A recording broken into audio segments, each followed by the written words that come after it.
بسم اللہ الرحمن الرحیم۔ اعوذ باللہ من الشیطان الرجیم، بسم اللہ الرحمن الرحیم، اللہم صلی علی محمد و آل محمد۔ مومنین کرام، ایک سوال پوچھا جاتا ہے کہ جی شادی کن مہینوں میں ہم کر سکتے ہیں، شادی کن مہینوں میں نہیں کر سکتے، حرام ہے۔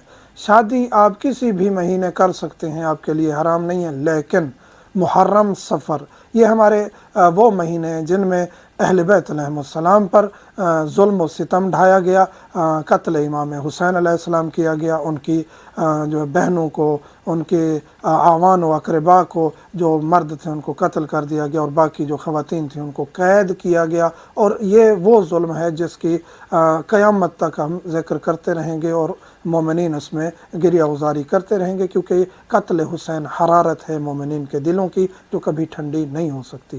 محرم سفر میں شادی نہیں کرنی چاہیے۔ اسی طرح کوئی بھی دن ایسا آ گیا جس میں مصیبت اہل بیت ہے، شہادت کے ایام ہیں، تو ان دنوں میں بھی شادی کا اہتمام نہیں کرنا چاہیے۔ اس کے علاوہ آپ ربیع الاول میں کریں، ربیع الثانی میں کریں، جمادی الاول میں کریں، جمادی الثانی میں کریں، رجب شعبان میں کریں، رمضان میں بھی آپ شادی کر سکتے ہیں، کوئی حرج نہیں ہے، شوال میں کریں، ذوالقعدہ میں کریں، ذی الحج میں کریں، کوئی حرج نہیں۔ محرم سفر کا احترام کریں اور ایام اعضاء کا احترام کریں۔ اور نکاح کے بارے میں ہم بتا چکے ہیں کہ کن دنوں میں، یعنی پہلی تاریخ کو نکاح کی ممانعت ہے، یا بعض اوقات اقرب لگا ہوا ہوتا ہے تو ان دنوں میں بھی نکاح نہیں کرنا چاہیے۔ اور صدقہ خیرات جو ہے یہ نکاح اور شادی کے لیے بہت ضروری ہے، تاکہ اس میں کوئی مشکل نہ آئے، کوئی امتحان نہ آئے، کوئی مصیبت نہ آئے۔